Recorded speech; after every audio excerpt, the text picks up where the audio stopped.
Del K. Breton, this is the real spiel. I'm sorry, I had to come back and apologize for the quality, not the content, but the quality of the Farrakhan message of yesterday.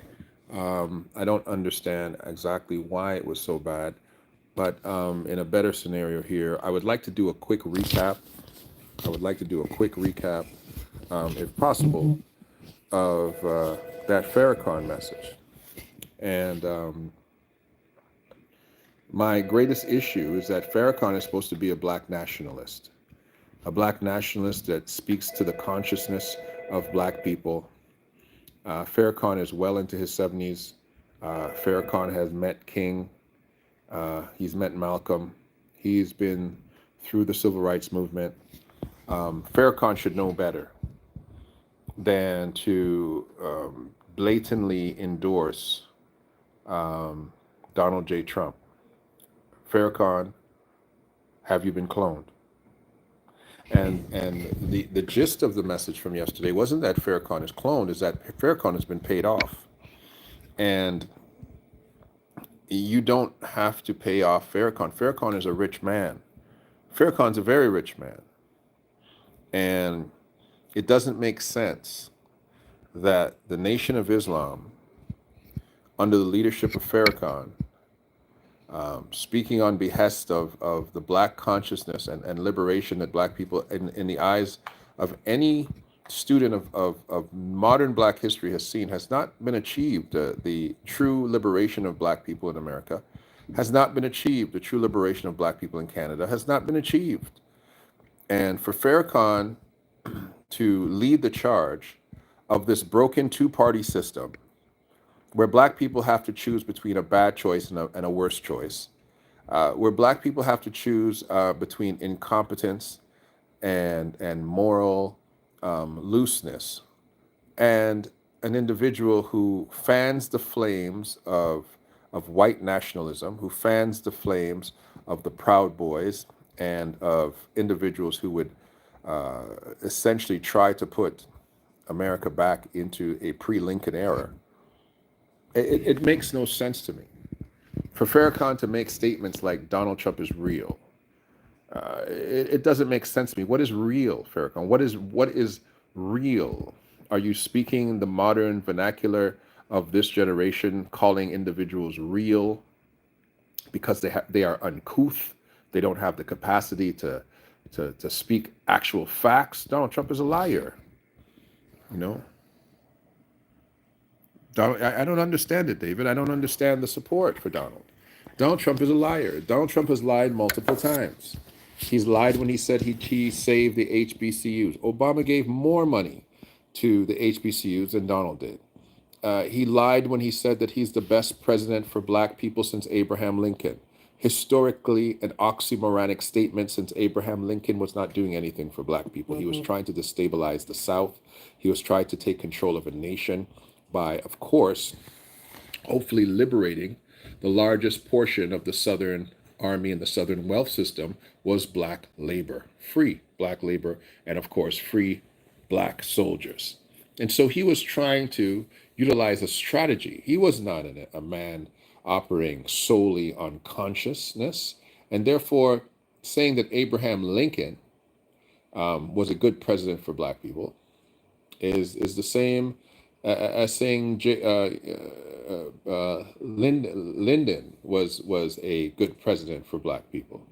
I mean, the civil rights bill was signed under him, but he didn't want to do it. It was something that Kennedy had in the works. He didn't want to do it. He was still operating and working with J. Edgar Hoover. So God bless you, Yvonne.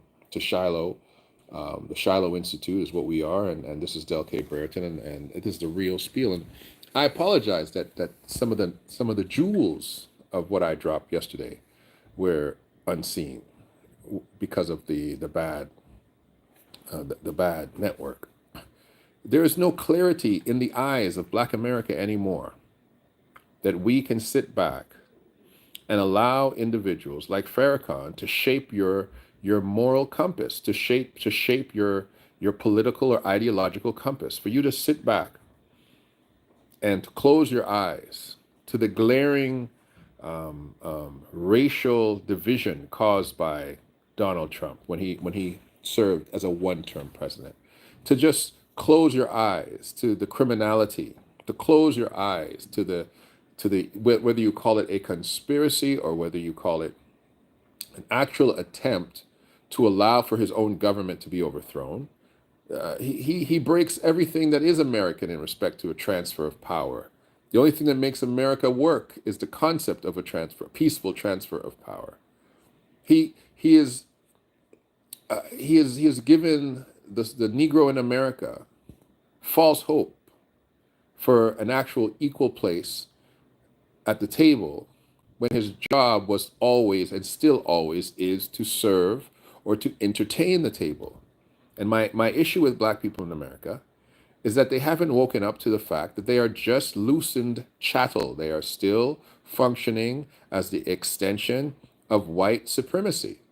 And until you do not allow individuals like Donald Trump, who has a legacy of disproportionate treatment to black people, going all the way back to the Central Park Six, to his own shows, The Apprentice, going all the way back to the manipulation of the race card with his own golf courses, trying to call out other golf courses for being anti-black or all-white golf courses, and Donald Trump, in his clear xenophobic behavior, is now demonstrating himself in that golf course scenario to be a proponent of blacks and Jews playing golf. Come on, Donald. These things don't add up. They never add up with Donald Trump. The math never maths with Donald Trump. Never. And now we are told, was it yesterday, that he will not be immune from prosecution, that he will not, that no president is ever totally immune, and he was not within the confines of his presidential role, which would actually give him any level of immunity. So total immunity is not a thing. Presidential immunity for him is not a thing because he wasn't functioning in that way. And so Donald is going to have to deal with the ramifications of his own legal scenarios. Are we like Israel, who has an indicted prime minister functioning as their leader in chief? And when I say we, I speak to the African American experience under the auspices of the supremacy of their colonized leaders. You folks are not free, and to believe yourselves to be free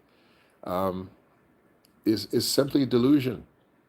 And what I said yesterday is the two things that they have always done to black people is, first of all, they dehumanize you, the same way they're dehumanizing the Palestinian. They dehumanize you so that it's easy to kill you, so that it doesn't push the needle of their social consciousness or their emotional consciousness to kill you, or to essentially keep you out of the things that they say that you have the right constitutionally to do and to be. The pursuit of happiness and the American dream is not yours. You've heard these adages before. It's referred to as the American nightmare for the black man and the black woman in America. And the reason I refer to that concept as the American Negro is that it is only the Negro that believes that he can be free amongst people that used to own him. Only a Negro would sit back and say, I can be free one day, free at last. But you can never be free in the eyes of somebody who used to consider you property. You can never truly be free when somebody was never truly believed you to be 100% human or as human as them. You can never be free. And so these mentalities where people are still hoping, praying, marching, holding sit-ins for colonized, concretized mentalities to treat you like you are equal is foolhardy. And to pick up a champion like Donald J. Trump to run for you is noteworthy to your foolishness. And when you have Farrakhans of the world joining on to these campaigns, you have part two of what colonization has always done to you. when you did become a person of influence, when you did become a force to be reckoned with, you were bought off. So you were either dehumanized or later on you were bought off. You were given your opportunity to be rich and happy. You were plugged back into the matrix and woken up to a better dream.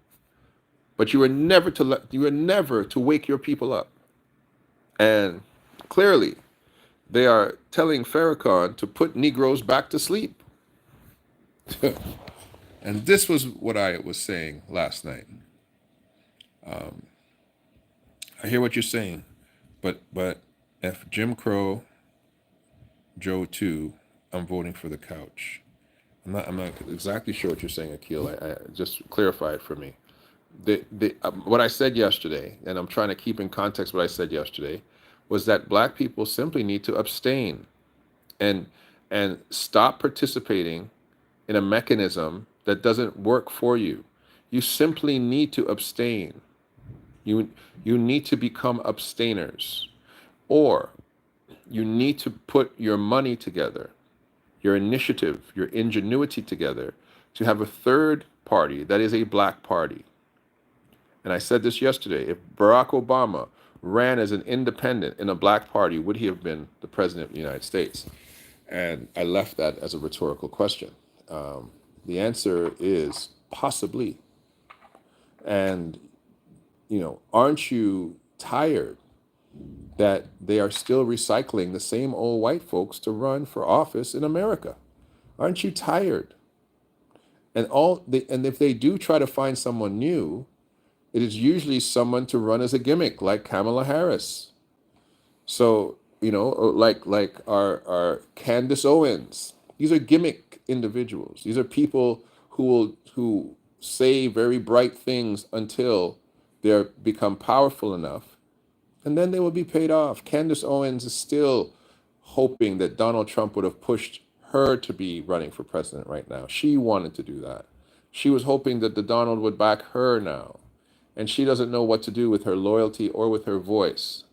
And I think she's the most dangerous and the most stupidly intelligent woman in America. Here again, she's the most dangerous and she's the most stupid, intelligent woman in America. Yes. So all those things I said yesterday, I wanted to reiterate it today, that somebody needs to check Farrakhan's DNA and see whether or not he has truly been cloned. But what you would be better off doing is going to check his bank account and figure out how much millions of dollars has Donald J. Trump and his mechanism of political power put into Farrakhan or the Nation of Islam's coffers for Farrakhan to be smiling like a Cheshire cat and saying all these wonderful things about Donald Trump. It is ridiculous to see somebody who has built their legacy on dismantling white nationalism stand up now, about face, bend over, and become a talking donkey for Donald Trump. And I don't understand it. I don't get it. And, yesterday people had advised me that I am not an American. I have to advise them too that you are not an American. In fact, you are as American as the Star Spangled Banner. You're as American as the Statue of Liberty. You are a fixture in America, but you are not an American, just like I am not a Canadian. I was educated in America. I have a 4-year degree from a university in America. I grew up essentially in America. However, I am wise enough to understand that I am not American, I am not Canadian, I am not even the nationality that I was born in. I am not even Trinidadian. I am an African brought here through the Middle Passage. And therefore, I have to have the understanding that my so-called identity has been given to me by oppression. And I have to wake up, and I pray that I'm not alone. I have to wake up and look squarely at where I am standing and who I am endorsing and what language I'm speaking and what culture I'm participating in, and recognize that it does not belong to me, and start to see truth out of lies. And I'm hoping that I'm not the only one who will take that journey. When you see these systems that have become institutionalized, that used to be systems of radical change, become part of the status quo, specifically the Nation of Islam, and a voice like Farrakhan, you have to shake your head. And if you think that Farrakhan and other sympathizers are not being paid off, I said it yesterday and I'll say it again. You need to shake your nappy head and wake up and smell the coffee and realize that these things are not what they seem to be. That's all I wanted to tell you. That's all I want to tell you. Was unable to comment, options unavailable. I don't know why, Miss Ann, because you know you can always comment. It means I'm not voting for Joe Biden or Donald Trump. Thank you. I'd rather vote for my couch. Exactly. Black people need to become abstainers, because what takes place is that they pander to you to get your vote. And you need to demonstrate that we are not a pandering group, that you cannot come a year before the election, 9 months before a federal election, and pander to us. What I said yesterday is that the black vote and the black focus politically should be municipal, on building better communities, building better schools, making sure your city councilors, your mayors, your chiefs of police, your police officers, your trustees, your ombudsmen, I don't know if you have that there, making sure that your state governors and those individuals are positioned to protect and build infrastructure for you. And once you are doing that, then you can look to the federal government. But until you have controlled the block, you cannot control the White House. Until you have controlled your school systems and your police forces, how they govern you and how they take care of you, until you control immigration policy. Said yesterday that it's going to be millions of Palestinians that are going to drop into urban areas. They're going to drop them into black urban areas. And those Palestinians are going to come in under a concept that they know how to build a nation, and they're going to run for municipal office. They're going to control the voting mechanisms in their place. They're going to all live in one place. They're going to control the businesses. They're going to get government grants, government subsidies, right? And they're going to come in and create businesses, Palestinian businesses, that are not going to participate with you. They're not. The Palestinian has never participated with you. He's never. The Jew has participated with you more than the Palestinian. But once you and Canada bring them here, you will see that they will set up communities, municipal communities, strong municipal communities, subsidized by the government. It was fortuitous that the Senate did not give $17.6 billion back to Israel. And if there's $17.6 billion to be spoken of, to give to Israel, to continue fighting and killing people who can't fight back, then how much money is sitting there to build the black community in America that you have not gained access to? And that's what Farrakhan should be speaking to. And that's what I was trying to tell you yesterday. I'll vote for any party that puts reparations on the table. And your reparations, you're standing on them. You are standing on your reparations. Your reparations should come in the portions of land. I said this before, Akil. Your reparations should be the state of Texas, the state of Georgia. Your reparations should be the state of California. You take everything south and fertile and say, we will take these 3, if not 4 states, throw in one more of your choosing, and we will control these states, and these will be our reparations. And we will not pay tax to you. And we will build our own militia, and et cetera, et cetera, et cetera. All right? You're going to see me come back later on, but I needed to highlight that because I know that the broadcast wasn't clear. But I'm coming on again, and God bless you. And I pray that I clarified some of the things that you did not hear. Turner IRA sounds like an agent. I'm not even sure what that means, look. But I'm an agent for change. Talk to you all soon.